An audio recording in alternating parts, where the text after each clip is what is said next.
All right, let's talk about all right, let's start first with what went on today, right? And if you guys remember, well, okay, if you guys remember, I'm talking to everybody here, but we discussed on Sunday, okay, how we got a really nice bullish backdrop to where we got a signal that the smart money is positioned bullish, right? And we've been waiting for that for quite a while, not just in this correction, but going back to probably halfway through summer of last year, just as an indication, because listen, this market, right? We're going to be humble about it, has been an extremely difficult market, right? A lot of things out there do not make sense. Like Cal and I were just discussing before we started here, you're coming, we have a rigged game, right? We had a game where the Federal Reserve needed to rig the game to the upside in order to survive what we went through with a pandemic and everything else that came with it. All right. So you have a lot of, I guess, unknown is even an understatement. Okay. This is new to everybody, right? You could have the most experience out of anybody in the room, and you've never seen anything like this. Okay. Because it's never been done before. So there's a lot of confusion out there, and you see it. Some of the smartest minds on the street are having a really difficult time with it. So what myself and a lot of us were leaning on because of the confusion, rather than pretend we know what the hell we're looking at and what we're looking for out there, we wanted to get a heads up that the money out there that has access to a lot more information than all of us do is actually sticking their neck out a bit when it comes to risk. Okay. So make a long story short, we got that signal. And, now what's different about the signal this go around than what we're used to seeing, right? We normally get, when the smart money is unhedged and taking on risk, it's usually when nobody else out there wants to do so, right? They're taking the other side of the trade, and they're the only ones there, the majority anyway, okay? That usually comes with weakness, right? That usually comes with capitulation. That usually comes with extreme selling, and you don't have any heat to worry about. And what I mean by heat, you don't have any extreme on the positioning side, even on a short-term basis, to worry about, because when you get flushed, you get capitulation. Okay. Yeah. I got to dig that up. I don't know what the hell I titled it. How am I going to even pull that up, Matt? That'll take 3 days with me. You know that, right? Last week's recap. I didn't title it that. Oh, you're right. You got a better memory than I do. Hold on. What would I do without Matt? All right. He's right. For those of you who are non-members, you can get better idea with a visual of what the hell I'm talking about. Right. So this go around, okay, we get that big picture bullish signal that we were waiting on. It's titled Sharpies here, okay, with a lot of other extremely favorable sentiment and positioning signals, okay? But the difference this time around was after 2 days, right? After 2 days of a rally beyond that signal, or a week, whatever it was, you had a lot of what we like to label tactical heat, okay? And what's that mean, tactical heat? That means, okay, everybody's got different time frames out there, okay? And right now what you have anybody who looks to take positions in this market is not looking to be as nimble or tactical in this market, right? Institutions, funds, long-term investors, they had no exposure to equities at all, right? Risk on is the last thing they're involved in right now on the positioning side. Okay. But you have a lot of more tactical players, right? Traders, even versions of retail, that trade off momentum. Okay. So this go around, instead of getting that big picture bullish signal off capitulation in the markets, we got it off a rebound off the lows as far as price action is concerned. And because of that rebound, you had a lot of tactical signals out there that were a bit overheated. In simple English, the market just ran too much, too quick. Okay. And a lot of that sentiment and position is based off price action. Okay. This stuff really has nothing to do with price action. A market could go sideways and you can get bullish signals from the positioning crowd. The more tactical crowd, they're trading with momentum. So almost always, if a market sells off in 10 straight days, they're going to be extremely bearish and likely positioned for further downside, right? This go around, right, we had a vicious rally of, 12 straight days of upside or close to it. And that brought a lot of tactical heat with it, right? Momentum players were getting bulled up again. Just even technical signals, we were overbought, right? Again, I don't want to get too technical here. We look at like DeMark exhaustion signals to give us an idea where trends start to show fatigue. We got that signal right here. Okay, so got a little pickle on our hands, right? Big picture, we got some favorable stuff, but on a short-term basis, over the extreme short term, we got to be a little careful and not get too sloppy out there. Because especially when you're playing options, that entry is even that much more important, right? You don't want to, even though you got a big picture bullish signal, you don't want to go and start buying everything and then get caught in some chop or a downdraft for a couple of weeks, right? That's the last thing you want to do. So that's why it's important to know your time frame and understand what these things are trying to tell us, right? So that's where we're at. And I did this meme. I didn't even try to do a meme. It was just a good illustration, but I'm told it was a pretty good meme, that it's kind of a tug of war, right? You get a rally from where we were or where we are, right? You get upside like we did yesterday, and you're going to start seeing some overheated signals, right? That tell you the upside at the least is going to be over a short-term time horizon is going to be difficult, right? Expect chop, expect reversals, okay? And then when you get a little bit of selling, right, little downside, the downside really shouldn't manifest into anything major. Why? Because you have a lot of the positioning crowd already underexposed.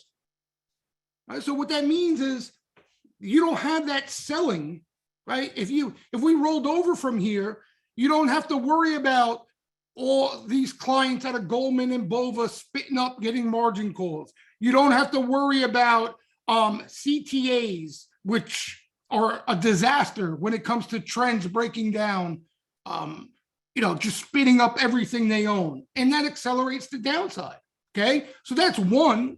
You don't have that in the picture. And two, all these funds and outfits that are not exposed to equities, okay, they just seen 12 straight days of a rally ripped right in front of their face. Okay, now forget about how you feel about it if you're a bear here. Okay, you're managing your own account. You could spit on it and say, I think this market's going to crash and I don't care if it goes higher. But if you manage clients like a hedge fund or advisors or anything of that magnitude, right? Especially if you have experience with it, you'll know exactly what I'm talking about. You can't just spit on the rally. You'll lose your book, right? You'll lose the money you have on the management if that rally continues without you having exposure on. Okay? So in all likelihood, unless we get hit with a nuke, and obviously I'm exaggerating, but unless there's something catastrophic or new in the news, okay, that really keeps people on the sidelines and they're okay with being underexposed, they're going to look to utilize any real weakness for an entry. All right, and that's where you see, a couple down days and boom, they buy the dip and you're making all that downside up, right? Net, what does it end up what are we in? What does it end up resulting as? It's a lot of times it's just a big choppy range, right? Maybe it has a bullish tilt, maybe a little bearish tilt. It really doesn't make a difference. But it's usually range-bound, choppy action, okay, until you get capitulation from one of these two crowds. That's usually, right? And the more usually the crowd that ends up capitulating is the crowd that's more nimble, right? Because they're nimble to begin with. Okay, they're nimble to begin with. In other words, these guys will probably need to see further upside before they capitulate and start adding exposure aggressively. Okay, some have already been aggressive, but I'll give you an idea. Okay, I brought some more visuals here so you can understand exactly what I'm talking about. Okay, so but basically that's a simple explanation into what we're in here, right? It's kind of this little choppy range. Right? You could draw your technical flags eventually out of these things, the end result. Right? Go something like this. And when it gets thinner, and then when they wear out a certain side, you usually get some movement in the other direction. Sometimes, they need to last longer. Okay. And those patterns can get sloppier. Here is what we were looking at, right, for the past, since we had that signal. It reminds me of, again, nothing on the macro side, just the way sentiment and positioning is lined up with a rally. It reminds me of the rally coming off the 2011 lows. Okay. And again, forget what went on there. It was a government shutdown and all that crap. It had nothing to do with any of that. Okay. But I remember sentiment and positioning lined up very similar in a similar way. When I'll get to it, I'll show you. And this is what the result was. Okay. It doesn't mean it's going to, price action is going to pan out exactly like that. All right. But just to give you an idea of how it played out. Okay. So here's the 2011. What color is my chart here? Mauve? What is this? I don't know what the hell I did to this chart. I can't look at that. 1 second. Oh, that's a little bit better. Okay.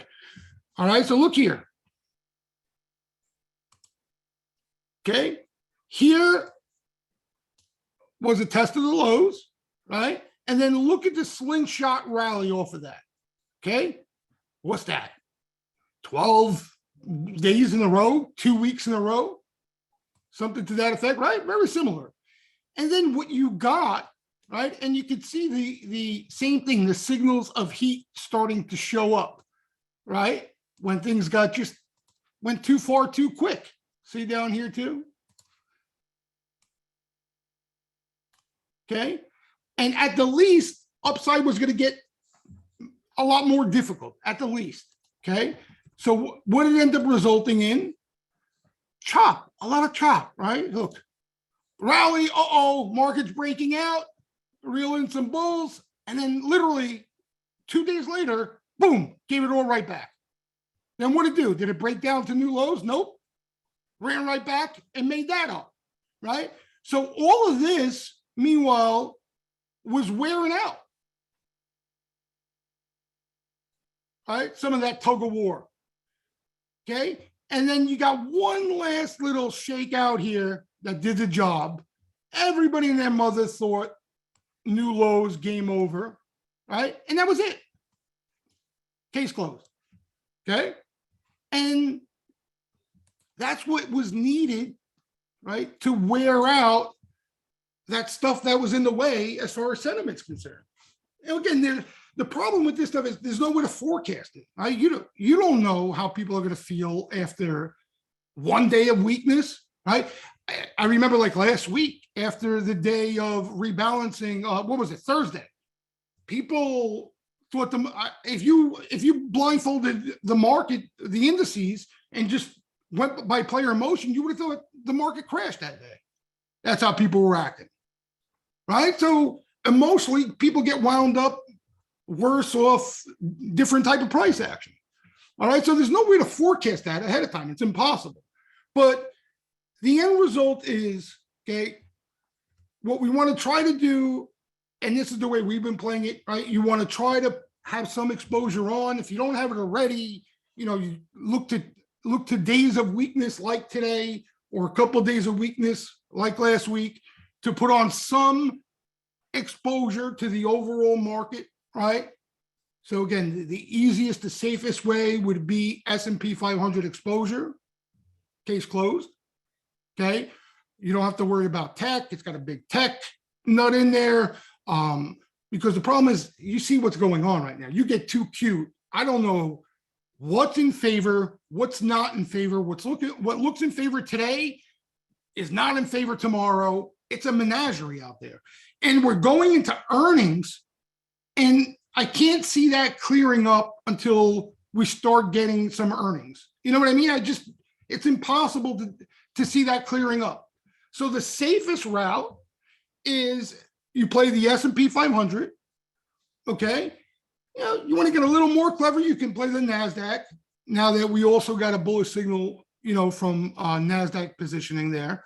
But beyond that, and the way I've been phrasing it, you're trying to get too cute, okay? And it's okay to get cute, okay? But if you're playing off the Sharpie big picture signal, okay, if that's your goal, you don't want to get cute initially, right? If you put on some S&P 500 exposure and now you want to be a little more aggressive and you start to get cute with that, that's a different story, okay? Because then, if the market rallies and your S&P 500 position goes higher, but, I don't know, your IWM or whatever name you bought lags, it's not the end of the world. But if you get too cute with your core position, that can drive you to insanity in this game, right? You catch a rally, everything went right, and you're still not making money.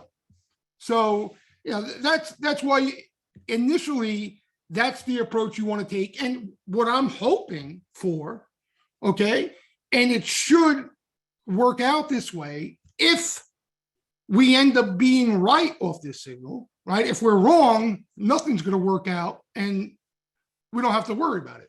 But if the signal does end up panning out, okay, we should see things start to clean up out there, right?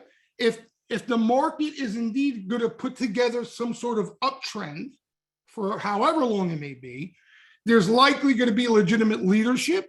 There should be half decent breadth considering we're coming out of a correction. And we should start to see better price action, cleaner flow to what may lead, that sort of thing. Right now, and again, because of earnings season on top of it, we'll see flow in a bunch of stuff today, and tomorrow it can be the complete opposite. You know what I'm saying? So, up until this earnings season, what we've been seeing has been the new regime type plays and sectors, right? Commodities, all that type of thing, energy. That's been where all the bullish and impressive order flow has been. Okay. Now that can change, right? So that's why we want to keep an open mind here. That can change, and these things can go into a little digestion because they've been rallying for a while, right? If the market starts to look a little bit healthier, it's very reasonable these things could take a little breather, right? They still look great now, but that doesn't mean they're going to look fantastic a month from now if they're in some chop.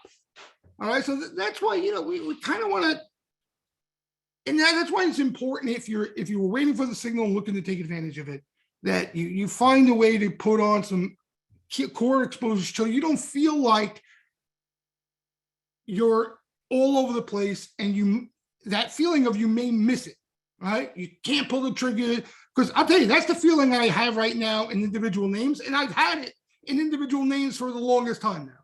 I just can't effing pull the trigger. One, because the flow that's convincing is in stuff that's been rallying already, right? And that's not where I want to go right now. And the names that I'm looking for new action in, are just not seeing it. They're not seeing it. Now, again, there are some names we'll talk about that, they see a good-looking bet or a decent day of action, and then, you don't see any follow-through in the action. You never see sweepers come back. We'll talk about that a little later. All right. So that's why right now I have S&P 500. I have exposure to the S&P 500. I'm good there. If we do get that little shakeout we just looked at, I can possibly add to that, or maybe I want to go NASDAQ, that go around, and hopefully some names. But again, we have earnings season, so it's even better now. Maybe post earnings, I can look at some names. All right. Now, here is the here's what we're seeing. Like you see the signal. These are the keys here, right? I got a couple of charts that do it justice. All right. So this is on the bearish side. Okay. This is on the bearish side. Because of the rally off the lows, right? This is the thorn in our ass right now. Because of the rally off the lows, and a significant one in that, you got poor risk reward signals almost across the board, every sector. All right. And we see a lot of times, you guys know, right? When you're in normal market conditions, when you have all the sectors line up bullish, that's usually a good entry into everything, including the market. When you have all the sectors showing poor risk reward, that's usually things are a little bit heated and they need to rest. That's kind of where we are now on this. So we could use some chop or even a little pull. We could use it, right? 2 steps back. Was it 1 step back, 2 steps forward? You know what I mean? It's constructive, even though over the extreme short term, it's not. Okay. Well, see, because again, Prav, I think because you're not understanding what Sharpies and what the sectors are telling you. Sharpies are hedgers positioning. They have nothing to do with any other signal out there. You understand? Any other signal out there. They have nothing to do with price action. Sharpies, you know what I mean? Just because the market's been rallying doesn't mean Sharpies have to be bearish or bullish. It's real positioning. You understand? It's got nothing to do with anything else. And not only that, it's a completely different time frame as well. Completely different time frame. So, and exactly, and you're talking about, hedging in the futures market where they have no interest. They couldn't give a rat's ass of what mining or housing sectors are doing. You know what I mean? They're the overall market. So it's not that it's confusing. It's understanding what each of these things mean. What makes up the signal, right? What makes Sharpies are their job is to hedge positions. Okay, that's what they were put on the face of the earth to do, right? Hedge positions to minimize risk. When they seem fit, for whatever reason, has nothing to do with price action. When they seem fit, they see more risk out there, they go max hedged, right? So they see the market could go higher, they couldn't give a shit. They don't get involved in the upside at all. They're max hedged, okay? It has nothing to do with the price action. The market could keep going higher for all it wants. It's not going to do anything. It's not going to change anything they're doing. As a matter of fact, we've seen that before. Okay. And then when they see a decent enough risk reward where they feel they take hedges off, okay, which is a rare thing because, again, their job is to hedge. Okay. That's a bullish signal, right? Again, it has nothing to do with sectors or price action or anything. You understand? It's on an island by itself, that signal. So that's why they can butt heads. It's just a lot of times when Sharpies are taking off hedges, okay, and getting aggressive, it's usually because everybody else out there shitting their pants and has spit up exposure. Okay. That usually comes with weakness, right? That usually comes when the market sells off more than not. Doesn't have to. Okay. But usually that's just something that comes with it.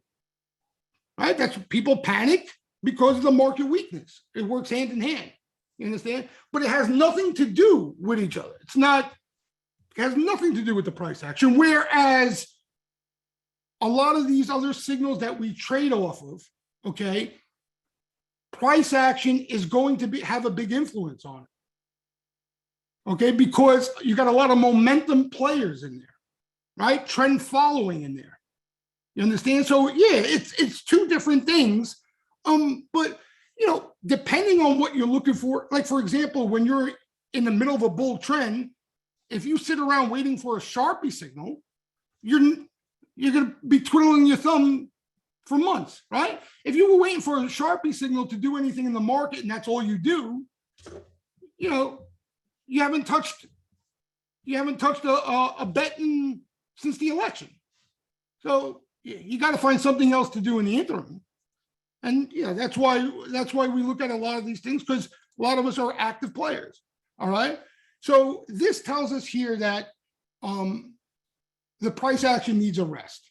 Okay. Or there's got to be some aggressive rotation, right? They come out of financials, materials, commodities, they go into tech, or something's got to loosen these things up here. All right. More than likely, it's just chop and a rest. Okay. And you have this across the globe. These are world markets here showing the same thing. Okay. And again, this is just showing us risk reward based off what we've seen up to this point. That's what this is showing us right now. Okay. This is telling us that if you're going to touch Brazil right now on the long side, your risk reward is not favorable. Plain and simple. Okay. Down here, if you were to, if you were interested in getting long some DAX, you had a decent risk reward based off past tense, what the market's been doing up to that point. All right. Sharpie's hedge fund positioning has nothing to do with the past tense. It can be, and here's a point. Okay. Here's exactly to my point. This is hedge fund exposure. All right. These guys get all bulled up, not exactly into the highs, but near the highs. And weakness, markets start to get difficult, shakes them out, right? And literally since that time, okay, they've been gradually de-risking their book since this period where we got all bulled up, literally. Okay, and you could call it coincidence that this was around the highs of the market where they got all bulled up. Maybe coincidence, maybe not. I don't know. Okay, so now you have a little bit of a correction. Okay, and they're literally net short. Okay, into the lows. Okay, right? They were really bulled up and fully long into the highs. Now they're net short into the lows. Okay. Boom. Here comes your big squeeze. Right? We said 13 days in a row. Took all those technical signals from extremely oversold to now overbought.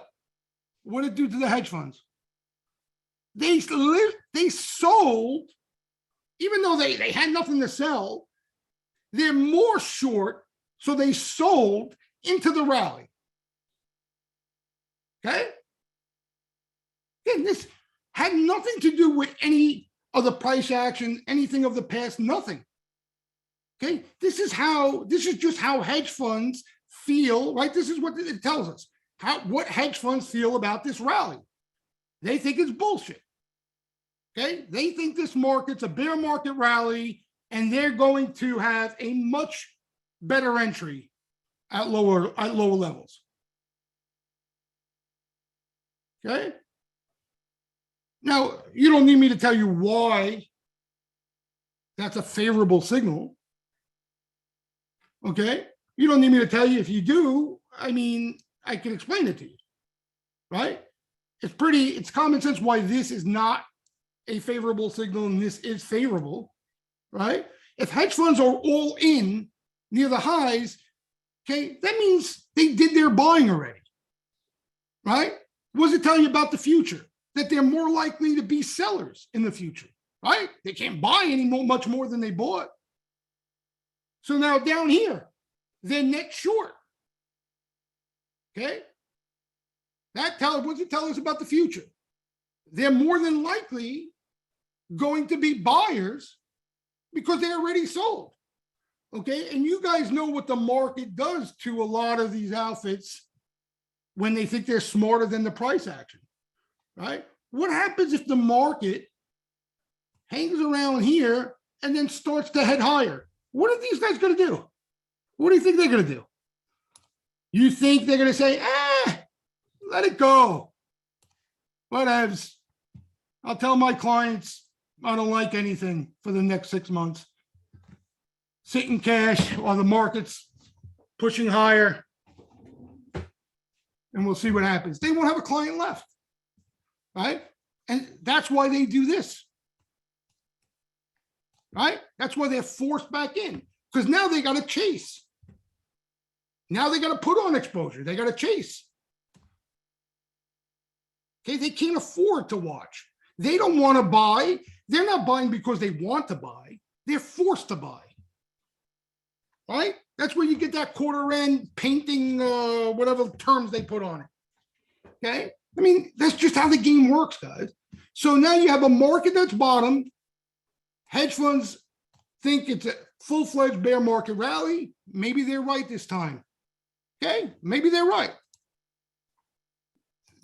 CTAs. Okay? Trend following funds, basically. Systematic funds. No emotion involved. Okay? This little correction that we had, right? You can see how long they are in a bull trend. They got net short literally into the lows. Literally, right? They're net short. Okay? So same thing. Hedge funds, there's a lot of emotion involved, right? They make decisions. These CTAs, there's no decision making. If a market goes above a certain level and volatility breaks below a certain level, they have to add exposure. There's no choice in the matter. They're systematic in nature, okay? And you could see exactly what they did here, right? Market moved away from them and they added exposure. Now, what's crazy about this, I don't know if you guys have seen the McElliott post that I posted yesterday. They've added a decent amount. Nominally, dollar-wise, they added a lot of exposure. But position-wise, this is what it looks like. Okay? This is what it looks like. Now, same thing, same example what I showed you with the hedge funds. Okay? What if, okay, right? Market could go up, market could go down. Who the hell knows? Okay? But what if the market decides to go up? Right? What if? You always got to think of what ifs. Okay? That means they got to get back to here. Do you know what the price action is going to feel and look like if this starts to move higher and this has to get back up here? You have no idea. No idea. And a good example of that was here, if you remember. They weren't even short, okay? But they took down positioning here pretty aggressively, and the market bounced and started to rally, and that's not even that big of a difference. And I don't know if you guys remember what this felt like, but the tape is just crazy, crazy. As bullish as a tape as you're going to see in your career when CTAs have to add aggressively like that. It's sloppy. They just chase. You understand? You see a lot of like the bears make remarks. Who the hell is buying like this up here? You got to be nuts to buy up here. You hear those remarks. You know? So that's the story, guys. That's the story. Now, and here's the thing, right? And I was on this too. Like, I wanted to see capitulation. Me and everybody else. I saw somebody mention Mike Wilson. Everybody wanted capitulation into those lows. And listen, maybe there will be capitulation out of this at some point. You know what I mean? Maybe there will be, okay? But we didn't get it. But I'll tell you one thing. Forget about the price action capitulating. You look under the hood, and especially in certain markets, there was capitulation. It's just we didn't see it in the indices, in the price action. Okay? Look at this came into the rally. Okay, some of this selling came into this recent rally up. All right, but these are long only funds, hedge funds, right, out of JP Morgan. They're positioning stuff. Okay, look how aggressive this selling is. Like you got to go back. This is COVID. You know what I mean? It's worse than more aggressive, not worse, more aggressive than any other time, any other correction outside of COVID. And it came damn near close to COVID. You got to be really bared up, right, to aggressively de-risk like that.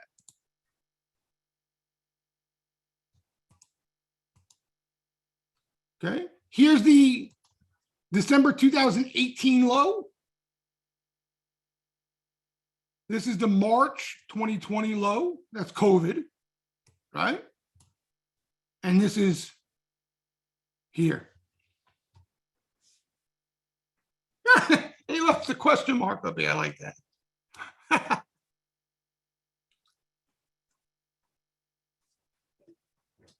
You know, so listen, that's the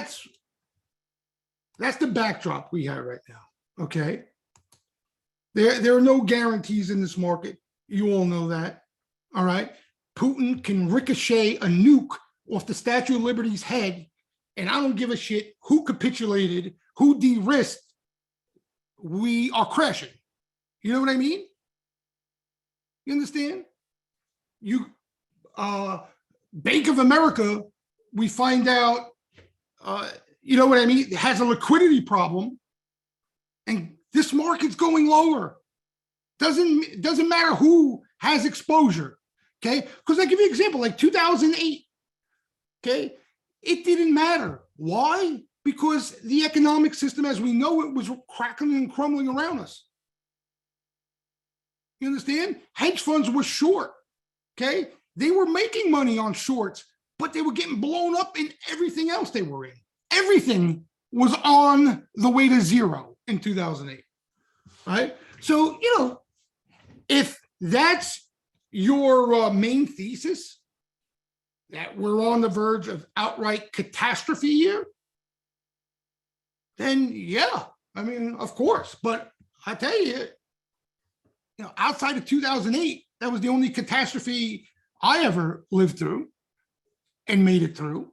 And everybody who bet or was concerned about another 2008 style event beyond 2008 went broke. They all went broke. They thought 2010 correction was a repeat. They thought 2011 was a repeat. They thought 2013 was a repeat. They thought 2015, 2016 was a repeat. They thought 2017, 2018 was a repeat, right? They thought late 2019 was a repeat. They thought COVID 2020 was a repeat.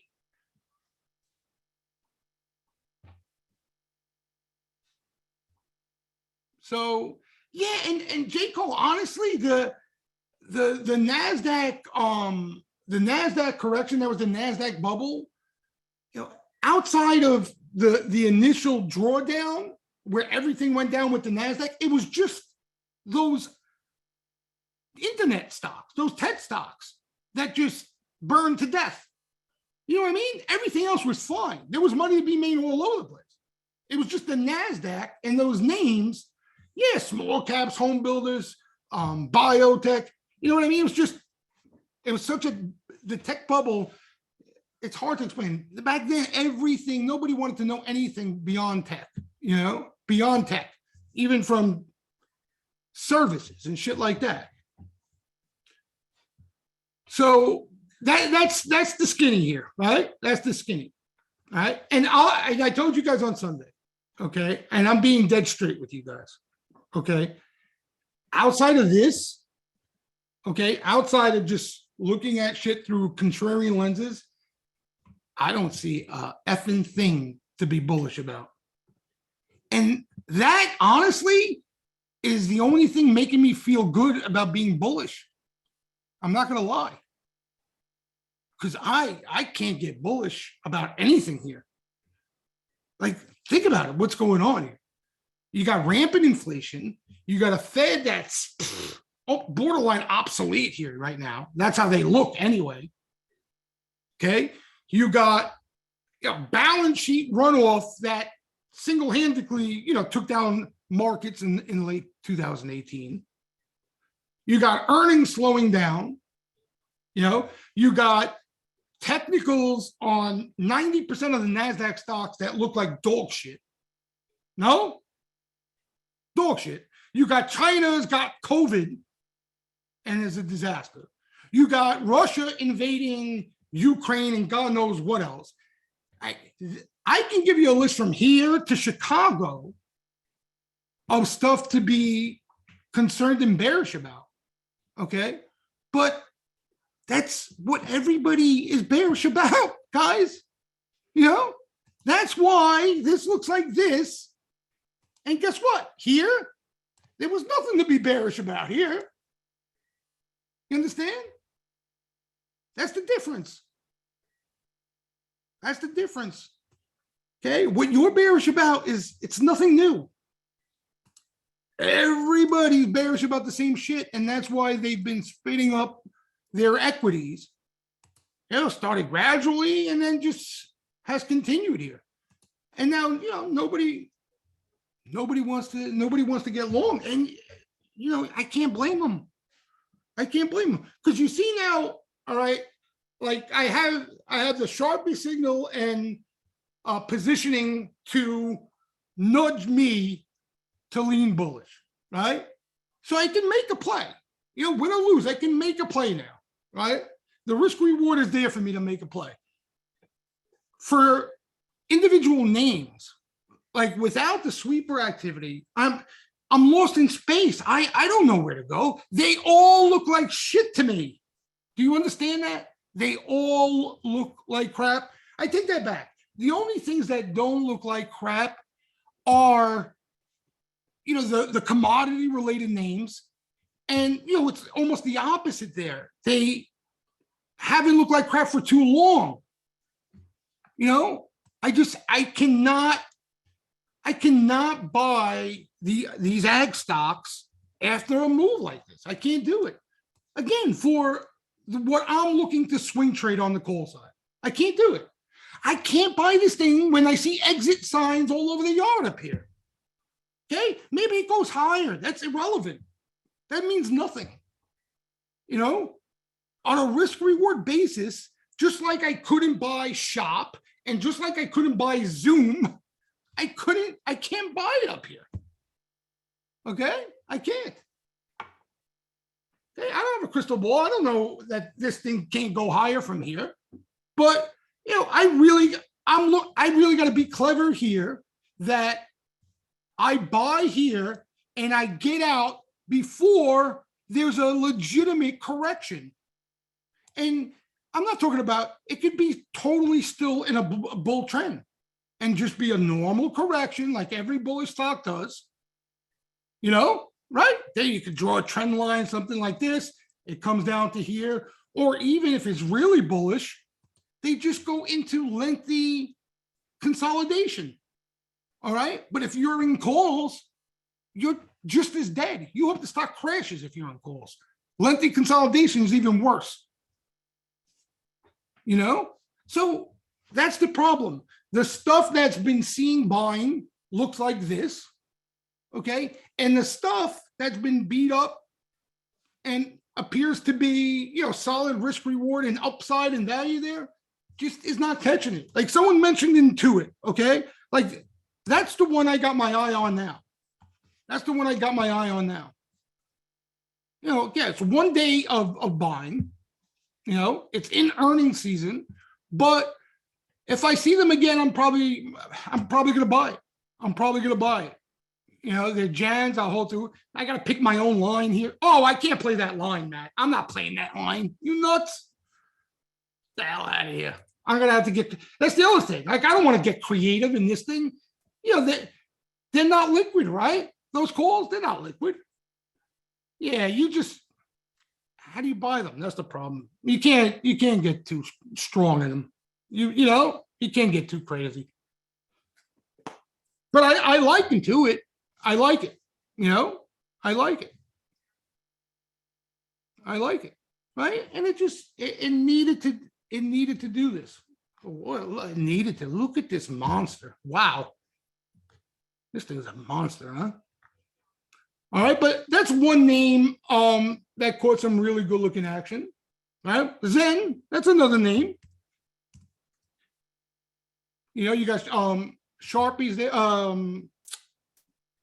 activists there. I think it's Elliott, right? So it's more of a story stock than a play on a group or anything like that. That's the thing. That's the maybe worst case scenario. We find Jana. We find a couple story stocks, that like a plan if it would have laid around a little bit longer, that sort of thing. But there's not a lot of appealing action. I wish I can come on this webinar today and tell you, we've been seeing clean action in this guy and that guy. And guys, it's normal too, because and that's why a lot of people think this is a bear market bounce, because of the names that bounced. Like the most heavily shorted names led, right? And that's fine, but that's not going to continue. For this to be a healthy move, that doesn't continue. You're not having NFT stocks lead us out of this. It's not going to happen. It's not going to happen. So I got a feeling this is just going to take time, guys. Remember, we've been saying, like, I think the difference this go around, okay, is this is going to take time, I think. My feeling, that's all it's based on, before we really start to see new leaders emerge, good flow and new names, right? Like, we forget all that. We forget about all those new names catching action, good-looking action. We forget about it because it's been so long. So I just think it's going to take time. I think it needs to take time. It needs to. The rallies, these V-shaped rallies that we get, everything runs away from you. Slow. Oh, Chad, I agree with you 100%. I hate the quick rallies, Chad. I feel like the first 2 weeks, I own what I own and it's over with. You know what I mean? I can't find an entry anywhere. So I agree. Yeah. Like I really hope this is something that bangs around. You know what I mean? We got the Sharpie signal, so we can feel it's almost like a confidence booster into like sell-offs and selling. You know what I mean? On down days, keep us looking for potential longs. And little by little, I don't know. That's a good question. I think Tree, I think we could start there and you roll. You roll. If you feel you need the time for me, T, I told you, it's to keep me in it longer. That's the problem I have. You understand? No matter what, quick move, slow move, I need to sit in things longer, at least the initial longs. I need to. So that's what the more time does for me. But I think Junes are fine for now. And then, anything beyond here, we start looking maybe late summer. It depends what are you looking for, T? Like I'm looking for I'm not looking for the quick squeeze here, T. Are you? I don't know what you look, I'm not looking for that quick squeeze. Honestly, Trey, if I was looking for that, I would have taken this rip off my first entry. Remember? I would have sold this. Yeah, at least. But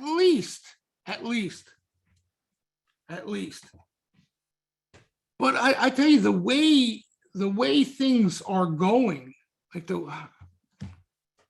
I don't know, it just seems to get you getting more bears involved, more bearish and more bearish and more bearish. If things ever turn, if God forbid something goes right, yeah, it's hard to see now, but shit could get frisky.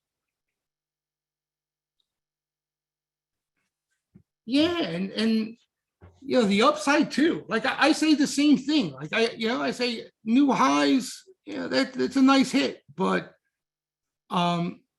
you get the non-believers, right? That's what we like to call them, and they continue to remain non-believers. You've seen what happens, how long these things can go.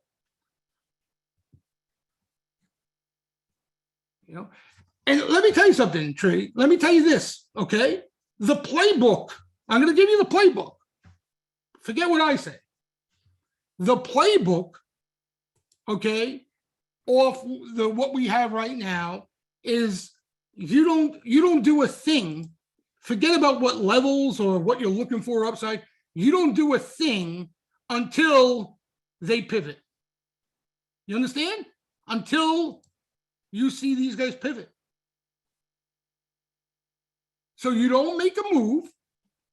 You try to hold your nose and put a blindfold on. And you don't sell until you see these guys do what they're supposed to do. Like that's your exit. That's the playbook. You know what I mean? It's not easy. It's not going to be easy because all the shakeouts and chop in between and all that. So example, right? Like here, right, was the entry here. Like you don't even think about making a move, right? Even here, if you wanted to be, until at least there into this high. Like that would have been, that's the playbook. This dip, right? At least to where they chased. So there's no exact level. But that's the playbook off this. Because you're making a bet that the market is going to prove them wrong and they need to adjust. But you see, it comes at all different times. Look at this, right? Here, you didn't have much. You had a little bit of a shake out there, a little bit of consolidation, right? They went from all in over there to look at this. They thought the world was coming to an end, right? And then they decided the world wasn't coming to an end anymore over here. You know what I mean?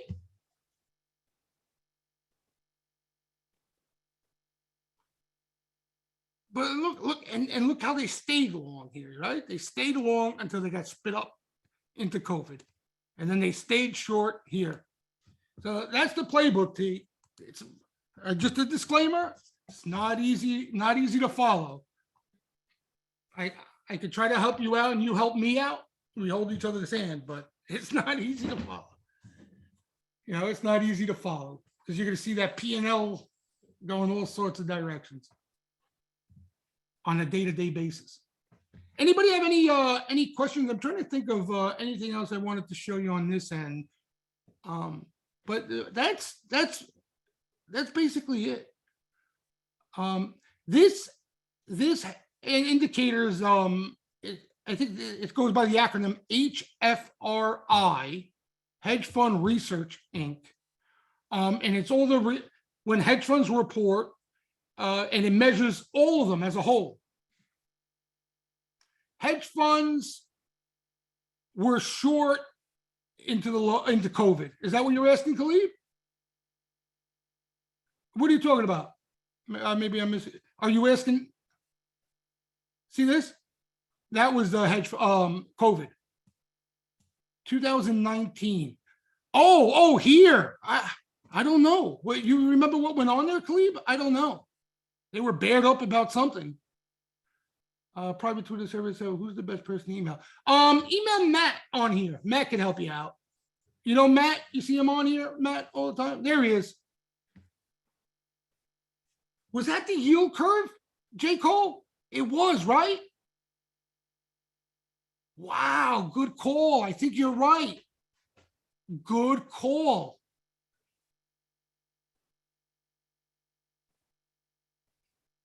Inverse head and shoulder, that's bullish, right, T?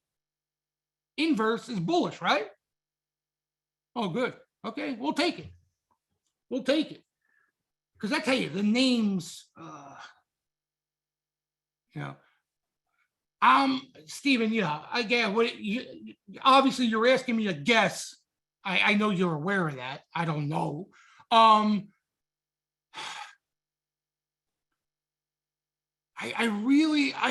thought it would take capitulation. I really, you know, honestly, what I feel deep down inside is they got a card up their sleeve. They have an idea of what's coming.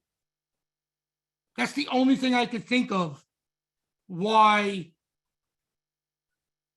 they did it here, because it's not like them. You know what I mean? It's not like them. No, it's not like them. You know, it was weird because remember what I told you? Usually when they started to trim their hedges and they were getting aggressive, Stephen, right? We were talking about that. Usually that's a lead up into capitulation. Like they smell it coming. This time around, they were aggressively taking off hedges and the opposite happened. A squeeze came instead of that capitulation. You know, so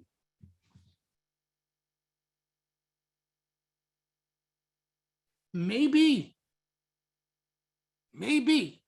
it's got to be, you know, I thought maybe a ceasefire, but would a ceasefire be enough for them? You know, because they've been hedged for a while. They've been hedged for a while.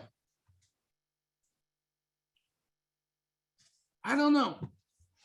But again, we'll spend time talking about it. I don't know why they would do that. But it's a pretty aggressive move. It's aggressive. It's a pretty aggressive move. You know, really aggressive move. Oh, and that's the other thing. Okay. And, you know, usually, Stephen, this is all it would take a lot of times. Riffraff are net short. You know what I mean? The riffraff are net short. Like a lot of times that's all you would need to see. They usually get short into the lows. The riffraff on net short. Like, we're not even talking about that. Okay. If you bought off the riffraff short signal, you would have caught the lows, Steven. Isn't that nuts? Yeah. And seriously, that's a good point, Praveen. Like, the market rallied 2 weeks and the riffraff stayed short. They added to shorts, Praveen. They added to shorts. Maybe inflation coming down, maybe, maybe. Guys, I'm being honest, we're guessing, But again, that's why I rely on that signal when markets get as confusing as they are right now. I'm not gonna pretend. And listen, you guys, you got a lot of guys, and they're intelligent guys. I'm not saying they're not. Guys and gals on FinTwit that, pretend like they know exactly what's going on right now. And they sound very intelligent about it. But what I'm telling you from experience, I've met some of the smartest guys on the street, and they're often wrong when they try to figure things out. You know what I mean? No one knows. I hate to use the word no one, Lourdes, because we know this game is rigged. So there is a crowd that knows. No, here's the better way to put it, Lourdes. No one we know knows, right? Yeah. No one we know or have access to knows, right? They're not talking to us, right? They're not sharing with us on Twitter that they know.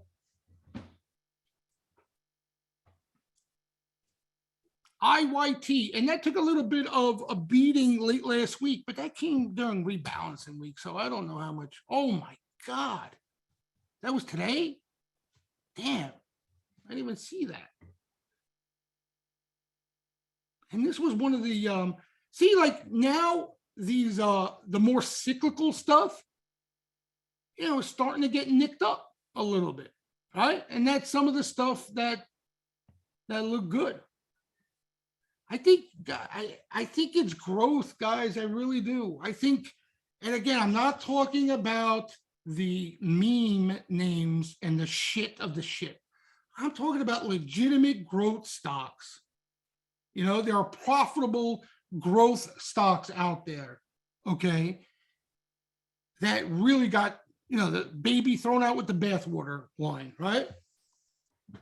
There are names that IPOs that we forgot they even came public.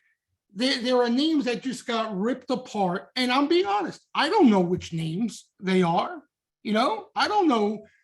It's all part of the process, right? Everything gets hit. And then the quality is going to prove the street wrong. They get too pessimistic. The downside gets overdone. And what we have a problem, us as traders, investors, everything we look at is the current and the past. Nothing about the future. You ever realize that? Everything we use to handicap this game tells us nothing about the future. And that's all the market does, is work based off what's going to happen in the future, right? If something looks shitty right now, it doesn't mean jack shit that it looks shitty right now. Excuse all my shit statement words. You know what I mean? It doesn't mean a thing, okay? Because they always bottom when they look shitty. Always. They never bottom when things turn around and start to look good. Never, ever, ever, ever. Okay? Never. Okay? You never see things out of a massive correction bottom when everybody and their mother says, oh man, they're really starting to turn the corner here. Never. So, and again, I remember like late 2018 that the Powell pivot, okay? The semiconductors were going into earnings into the new year, okay? They were the most hated sector on the street. Because of the trade war, their fundamentals were turned upside down. Their charts were turned upside down. Nobody wanted to even look at them. And that entry, oh my God. You you would have been singing all the way to the bank off that entry in 2018. I remember names like LRCX. They were going down every day because of that trade war, every day. And the trade war at the end was nowhere in sight. Did the trade war even end? I don't even know what the fuck happened to that trade war. We had to deal with that trade war every single day. Remember that? Oh, we're getting close. Oh, no, we're not getting close. Oh, Trump said this. Oh, back and forth and back and forth. And the whole world, it seemed, evolved around the freaking trade war. I don't even know what happened. What happened with the trade war? Does anybody know? Did it resolve? Did China buy corn like they were supposed to? I don't even know what the fuck happened. Soybeans. COVID? Really? No. What do you mean COVID? That was a long time after COVID. No, at least a year. Remember the soybeans, Matt? Supposed to buy a gazillion soybeans? He said, soybeans, and they gave us COVID. But you know what I'm saying? That's perfect evidence right there. The media, everything. They like to beat the drum to death. Trade war. It's all about the trade war. And then, when it was over, 3-6 months, didn't matter what the hell happened with the trade war. You don't even hear about it anymore. Yeah. And that's what, now it's, again, some things are bigger than others. Inflation, yield curve inversions, all this menagerie bullshit. Oh, the trade war T-bombs were vicious, man. Vicious. That's why everybody was spooked out of the semis. They were right. The semis were right in the middle of it. It was the worst sector to be in. The worst. The worst. Right here, look at this. You want to talk about menagerie? Ready? Okay. Nobody remembers this. Everybody remembers good times with the semis. This is what the semis did. Okay. Think about being in this right here. Yeah. Okay. Sit through that with some long call positions. Right. And here, okay, even when the market bottomed off the Powell pivot, nobody wanted to buy the semis. Buy anything, but don't buy the semis. Don't you do it. The worst thing you could do. And, forget about, this is SMH. What about the individual names? What about the individual names, what they did off of that? And again, it always looks easy, right? Off a chart, like it looks smoother. The chart never does it justice, but this was a nice little yank too. Oh, this was 2019. I think that's what the other yield curve, somebody just said. Anyway. Yeah, so, I mean, growth looks pretty bad right now, and nobody wants to own it. Everybody owns, well, they don't even own cyclicals. Everybody's spitting up everything now. But I got a feeling it's going to be growth, and, we'll see what happens. We'll see what happens. But I'd be, like I said, I'd be prepared for it. Don't expect the V. You understand? You know what I mean? If the V comes, think of it as you were blessed if you're looking for it. But don't expect the V. That's what I'm saying. Try to put on some well, most of us, you have exposure now, but if you don't, take advantage of the weakness to put on some exposure and then gradually build from there. Because the good thing is the longer the process takes, okay, the longer the process takes, the more patient you can be, the more selective you can be, and we're going to get more evidence. Like I said, if this does work out the way it's supposed to, we're going to get more evidence of what is going to lead us to wherever we may be going.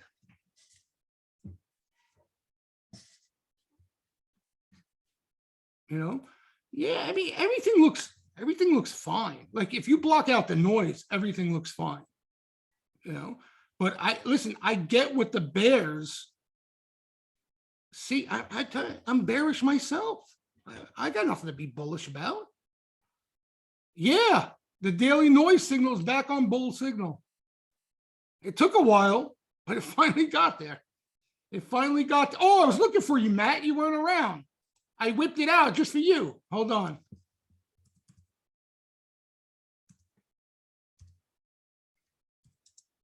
You know what the problem is here? We got short-term heat we got to deal with. If we didn't, I think all of us, as crazy as it may sound, the majority of us would probably feel more comfortable. I really do think so.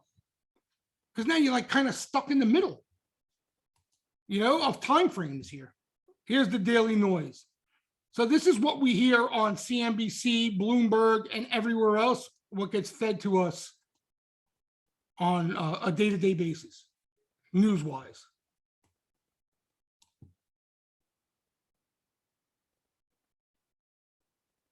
You know, took its time, but you could see how it accelerated here. All right, this is COVID. Obviously, that might have been the worst ever. As fast as it happened. You know, again, this is not a buy-sell indicator by no means. It's more of a backdrop signal thing. But it's good to know it's here already. A lot of us expected it to be there a while ago. You know, that's it. Anybody have any questions? Yeah, you know, Matt, what's really getting on my nerves, it might be petty. I don't know if it's bothering you guys. There's an effing LeBron James commercial. And it's on literally every 10 seconds. Okay. Yeah, the league one. Okay. I honestly, if I was on the verge today, if I heard it one more time, I was going to snap somebody's neck or smash my TV. I was to that point. How can it be on so much? How's it possible? Like, it doesn't bother you guys? I hear it in my sleep. It's all over the place. Holy cow. I can't watch these commercials. They destroy my life. It's on repeat. No, but I don't care what it was. It could have been anything I love. It's on too much. It drives me insane. Today it was driving me insane. Is that what he's saying? We're going to the league? Oh my God.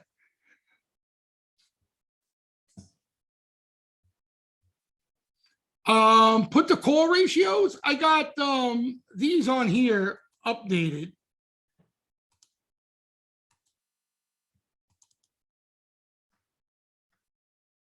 So yesterday, that's why today was going to be a shit day. It was almost better that we got weakness. You know, today we came in hot all over the place. The anti-VIX. Yesterday, did you see the put the call yesterday? They smashed it. Where is it? Let's go to this. For that, you can't see it on that. Hold on. Like, it got really, really low. This is what? Hold on a second. I can never tell on these smaller time frames. Let me pull one out. Oh, here we go. So see, I think that was yesterday's low. Now, you know what's strange, right? You say, oh, well, how is this possible? You know, how put the call so low? If you think about it, think about the hedging, all the hedging being unwound. And then just think about like option players chasing moves. You know, you had the meme stocks go nuts. You know, so that's how the put the call got so low. But you had a pretty healthy bounce back to kind of middle of the range here. So that was good.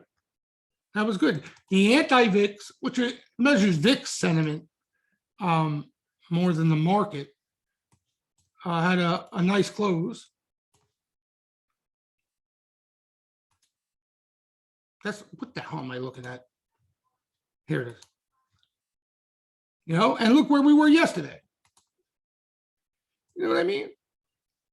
So this is kind of the stuff you really don't want to, you don't want to pay too much attention to when you got, you know, stronger signals out there like we have, but you have to, we have no choice. Like I said, I know I'm overplaying the line, but you don't want to get too cute. You know what I mean? You don't want to get too cute. You don't want to get too cute. You don't want to get too clever. Sometimes we get too clever. It's okay to get cute when you don't have a Sharpie buy signal, but when you have a Sharpie buy signal, you know, you don't want to get too clever because they don't come around. Win or lose, they don't come around a lot, you know? And what was interesting too, really, does a good job of explaining basically a lot of the stuff we talked about today. And also tomorrow, the Fed minutes, if you're interested. This JP Morgan, this is really cool from their trading desk, what they're talking about. So they talk about QT and all, and here.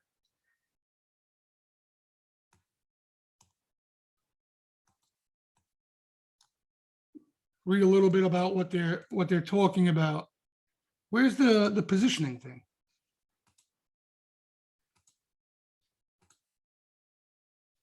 What?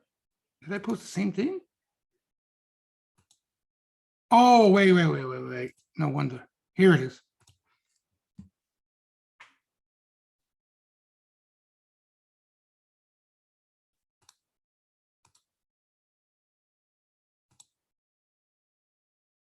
And what Mr. Kalanovich is saying, where's the positioning thing? I don't see it on here. Is this it? I think it is. Anyway. That's another thing too, Cal, right? You have the VIX. You know, this is not where I would want the VIX, right?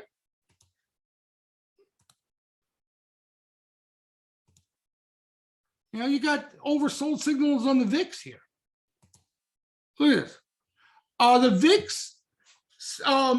VIX positioning, intraday positioning in the VIX options. So when put positioning is extreme, you get the green line, the bull signal. When call positioning is extreme, you get caution signal, red line. But you know, like, this is not ideal where we wanted the VIX to do some buying. But you know, when markets rally, this is what happens here. What are you gonna do? Can't have everything our way. But yeah, you know, Cal, what I felt like I told you, this is gonna last, like we're gonna be in what feels like a correction, but it's more like a range. I really thought the VIX was going to be in a range, and it probably will. It probably will be. But you know, if you get VIX back up near the top of the range, I'm sure we're going to get some selling, right? Yeah, it's not even for a hedge. If you're looking to get long, it's not the worst thing in the world. You know what I mean? You may get both. You may get where the VIX, you know, just finds a level and elevates a bit, and maybe you don't even need that much selling in the market. But it's a decent hedge off the Sharpie signal if you feel a little uncomfortable. You know, if you feel like you're getting a little too long, too quick. What else is there? The only other thing is, you know, we spoke about Sunday. You got Bova Bull Bear. Now it came off the Bull Bear last week, but that doesn't matter.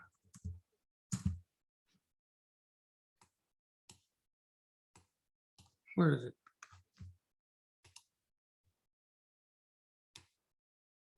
You know, this is another one. You know, I got a lot of questions. How's the Bova Bull Bear? How do you on bull signal off a bounce? You know, this is made up of positioning. You know, fund flow. This, you know, there more often than not, it lines up with price action, right? Because when you get selling, when you get market weakness, you get selling, right? People de-risking. But it doesn't always have to be like that. This is this market is a lot different, even the correction, than normal corrections, where the price action is not that bad in the indices, but you have a lot of carnage in individual names and major positioning. No, this is updated every Thursday night. Every Thursday night off Fund Flow, weekly Fund Flow. So it's once a week. Yeah, once a week.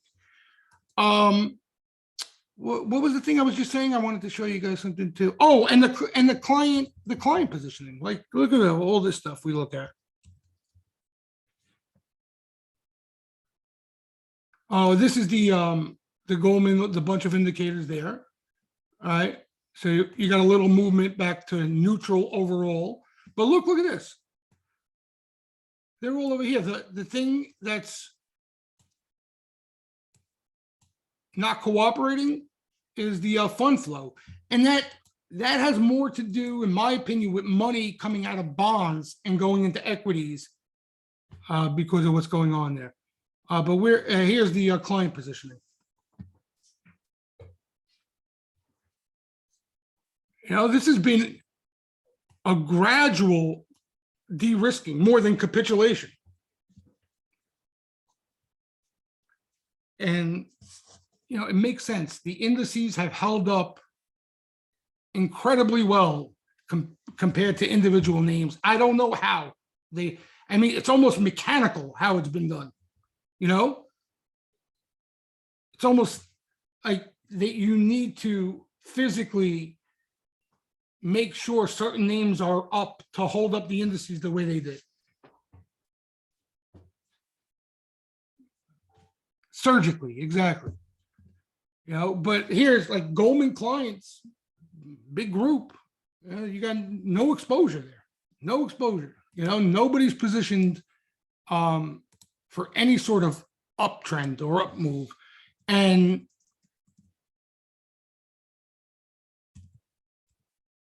these guys, it's not even like these guys are that bearish. It's how disinterested they are, right? This is what we've been talking about. You got a lot of just no interest here. And the only thing they're interested in, municipals, bank loans, inflation hedge, staples, and utilities, right? Like, that's as defensive as you can possibly get. And you would see in drawn out bear markets, almost towards the end, in a sense, of a bear market. You see this type of positioning. But you probably see a little more shorting. Yeah, these are the weekly flows. What do you mean sectors? Oh, individual sectors. Well, the only thing we have access to, you talking about from BOVA or overall? I posted it this morning. I think BOVA is the only one. Well, JP Morgan does in a little different though. But hold on. This is BOVA today. I posted it this morning. So this is what they look like here. All right, it breaks it down. You have real estate and materials. See the biggest inflows. Everything else outflows. And look, you're not talking about big inflows at all. I mean, you're talking about peanuts, And look at this total.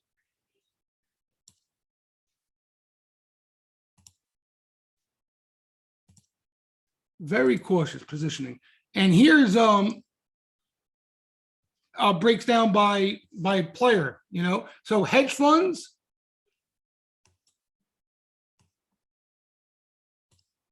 see that into the rally.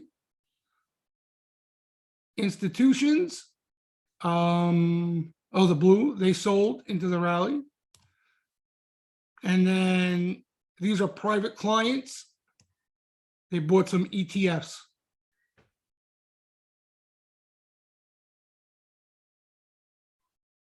See, total hedge funds. Maybe this time is different, maybe. But if I had $1 for every time somebody said maybe this time is different, I wouldn't need to play the market. That's for shit sure.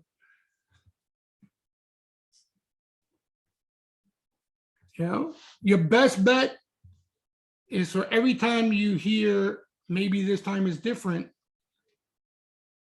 just do what you're supposed to do and don't be concerned about the one time maybe it's not. Manage your risk the right way. And yeah, all it is a loser, and the other 9 will be winners. Right? Yeah, and I'm picking on you. It's just I think a lot of people worry about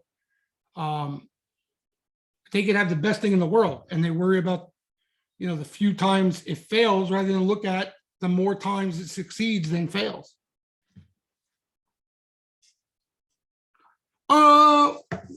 Well, again, it's early yet, T. Talk to me in a couple of weeks or a month.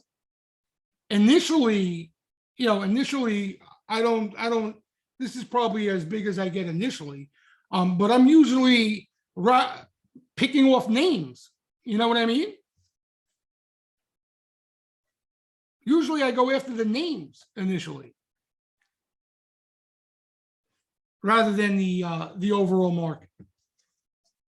I usually, find names into weakness, and I go from there.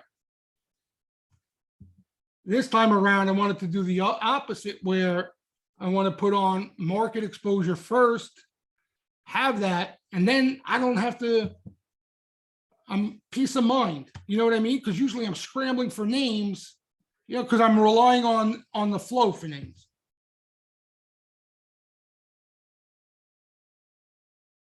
The what? After my bubble last week, putting yeah. It's the only thing you could do is if you're putting on too much that you're concerned about, then put on a little protection, because what you should be concerned about is a worst case scenario type thing. So then, like we were saying, you put on a little VIX exposure, something like that, or just size down initially. And you could always add as you become more convinced, especially if names. I think that's part of the problem, the names. Yeah, size, you get really stressed out if you oversize too quick. You get really stressed out. And, you hit the nail on the head. That's why a lot of people worry about the rare loser, is because of the sizing, right? Yeah, one way or the other, you know what I mean? You're never going to know when that loser comes, as no matter how good of a signal. And for you to try to avoid it is impossible. It's impossible. Like I remember that, like that was a thing that was a problem of mine early on. And I remember like somebody more experienced with me told me, you're almost better off when you get the loser early on. You know what I mean? And it gets out of the way. And then you don't have to worry about it anymore. Because that's what you do. You try to avoid the loser. But big picture wise, you can't, no matter what style you're playing, you can't focus on that one loser. You can't. It does no good. You know what I mean? It's no good. You got to look at the big picture. All right, if this is a signal I have conviction in, the next 10 signals, if I manage my risk appropriately, right? If I manage my bankroll appropriately, over the next, 5 signals, 10 signals, what am I expecting? That's the way you got to look at it.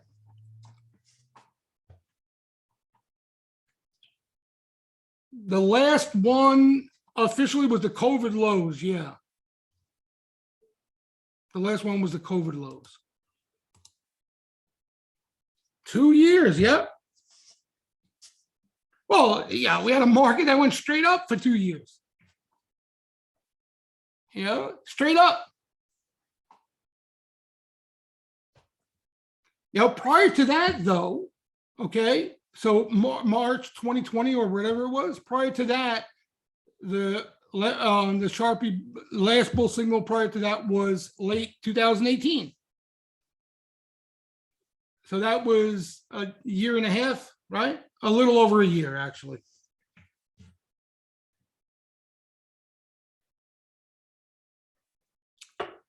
They're rare considering the type of style we play. They're rare. They're definitely rare. You know, they're definitely rare. Oh yeah, that's what I'm saying. You know, that's why you can't just play off of that. Then you'll definitely worry too much about a loser. You know, then you'll definitely worry too much about a loser. And Tree, that's the other thing too. That's why you need some time. You know, don't worry about the time. Pay for the time. It gives you a clear head. It allows you to be more patient on both ends. You know, patient in working out and patient with sticking it out.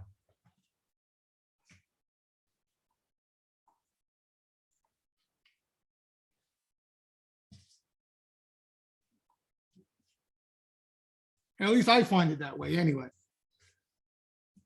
I definitely need the time. I definitely need the time. And yeah, I need more time than June.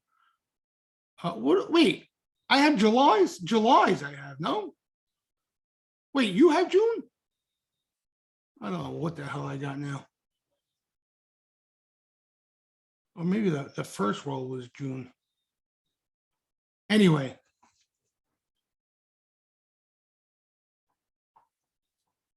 I guess what I think I have June and July. Oh, you have June and July too? Oh, yeah. So you're in the same boat. I thought you meant that I told you I had all of June. And the June 30. Yeah, that's good. That's good for that. That's good. That's a good place to start. Yeah, that's definitely a good place to start.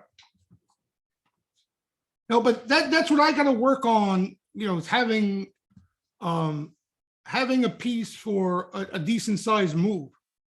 That's been my problem. You know, everyone's got their own shit they got to work on and deal with, right? Like maybe yours is getting over the feeling of a loser, right? The inevitable. The shit that I need to work on, and I'm trying here, is sitting more. I just need to see, you know, sweeper activity that shows me they're getting excited in a name, you know, and not just playing weeklies or 2 weeks out, because they're not betting on a name. In that case, they're betting on, you know, a bounce in the market or hedging a short. So you see the Intuit action? Intuit. Nah, Roku, that's a spec bet. You know, that's a spec bet. That's a spec bet. Again, depends on what you're looking for, Julio. You know what I mean? I'm looking, like for what I'm looking in individual names, I'm looking to build a position with time. And I'm not looking to sell that quick rip. You know, I'm looking for a larger move. That follow through move. Like that Roku sweep today is basically, you know, he market rallies tomorrow, he could be out of them, right? He could be out of that tomorrow. So we've been seeing a lot of flow like that, a lot of flow. Intuit, those are, I love all those. CDNS is another great name. Intuit looks really good. You know, this Intuit, you don't get dips like this often, you know? But it's that type of action. You saw that action? Like that's big boy action right there. You understand? That's not somebody playing for a bounce, and if he gets the bounce tomorrow, he's selling. It's not happening. You know what I mean? That's a bet on into it. You know, that's a bet on the name.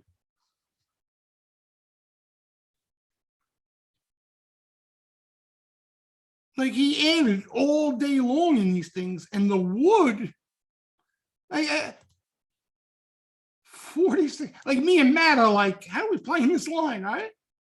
Wait, September's? Oh, there's September's. I keep saying Jan. You see what I mean? I don't know what I own. I don't. This guy bombed it. I don't know what line he's playing. They're not Jans. I keep saying Jans. They're September's. Yeah, it's one of those names, exactly. And that's the type of flow I want to see in these things, Orders. You know, I want to see commitment like that. Yeah, they're hefty, hefty wood. But look what this guy played, right? 100 lots. They were going off all day long, right? So he paid $46 for that sweep. Like, look, and then he pays $53. We'd be selling that, Matt. We'd be locking that in. I'd be slapping you 5, right? Yeah, the Roku sweep, that Julio, the Roku sweep you brought up, okay? If he sees a move like that, he's going to do cartwheels. He'll definitely be out of it. This dude is sweeping up $7 from his earlier entry because he don't have enough. Okay. And when it was all said and done, here's what it looked like. Watch this. When it was all said and done, okay, when the day was over, let me put the dollar sign there. This is what it looked like.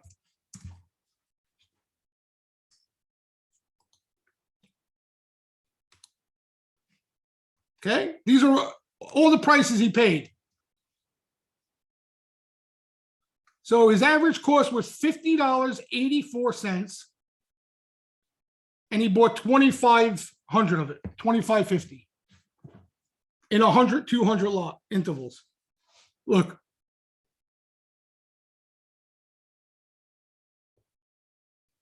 And look at the prices: 46, 46, 46, 47, 50, 51. You know, this is, it's not one guy, it's a fund. You know what I mean? This is somebody who wanted some serious intuitive exposure, who probably already has been building a position in the stock. Right, my guys. And these days, my guys and ladies, right? You got people, Kathy Wood and the girls. Trust me, some of these girls are bigger monsters than guys these days. But you know, so Julio, to answer your question, for me, you know what I mean? For me, like the type for when I'm playing calls, when I swing trade calls, I'm looking to swing off this action, this type of action. You know, the shorter term trades, Julio, I usually play the stock. I don't play the calls if I play that way.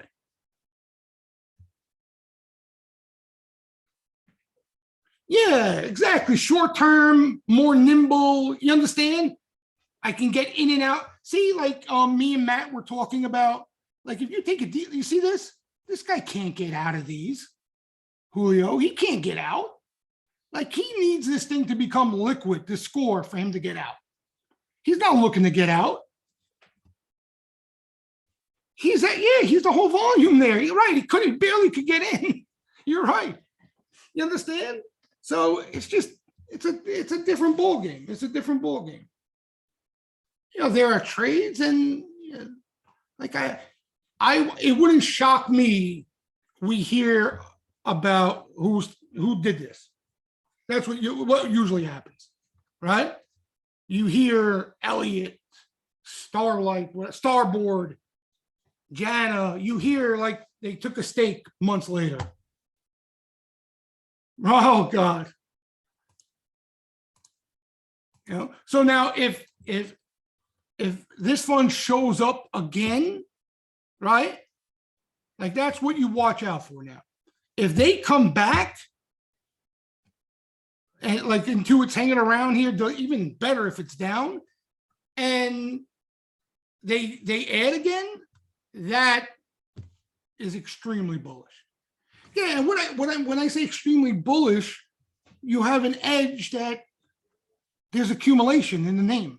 You know what I mean? There's real accumulation in the name. And you see how they buy. They're not selling a stock up $5 one day. They're buying in a $20, $40 range, the stock sometimes. Yeah, they do taxes. Oh, MailChimp. Yeah, I heard that. Let me ask you a question. MailChimp, is that, what type of software is that? What is that? Is that for taxes? Oh, email marketing. Email marketing. I never understood. And yeah, it's, I guess, like all these names are trading at high multiples, but if I'm not mistaken, this is a beast, right? Yeah, they're profitable.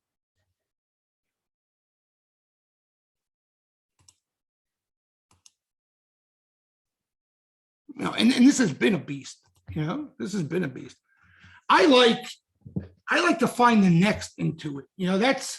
But we haven't seen action like that in ages. You know what I mean? Like I like the Nets. You guys know, the Bill, SE, that stuff. Those are the stuff that really gets me excited. That really gets me excited. But that's been dinosaur shit, right? We haven't seen action like that in a long, long time. Like this Bill is probably going to be if not already, a new leader, right? You like to find these things before everybody knows about them gets in. You got that constant bid besides if they go bananas like this did. But it'll come again. Yeah, the market in individual names, especially growth names, has been a disaster. Anybody have any other questions? If I missed your question, you want to ask it again before we wrap it up? All right. So listen, it's without a doubt confusing time. The signals, help understand it a little bit better. You know what I mean? And that's what we got right now. We got, a little short-term mess that sort of caps our upside a little bit. But I think here's the major difference. The weakness, we got to look at as an opportunity. You understand? Like, I think that's the main difference now as opposed to a couple of weeks ago before the Sharpie signal. You understand? We have to lean bullish. You understand? That's the difference. We have to lean bullish. I know a lot of you guys like to play two ways and you know what I mean? That Sharpie signal, you have to lean bullish. You don't have to get super aggressive right away, right? Especially when we have short-term heat out there, we got to dodge. But you have to look for bullish opportunities, right? We're coming from a time, I don't know about you guys, it got to a point where I wasn't even looking anymore. I was looking for quick trades just to get in and out of to survive. Now we got to take it serious now. We got to take it serious because we got tipped off that some of the smarter money is taking it serious. Make sense? All right, ladies and gents, always a pleasure, my friends. Stay safe out there. Good luck the rest of the week. Oh, tomorrow the Fed minutes. We didn't even talk about it. All right, so should be some excitement anyway. But if we get some weakness, that might be a good thing. We could look for some shit. Yep. Have a good night, guys. I'll see most of you mañana. Later.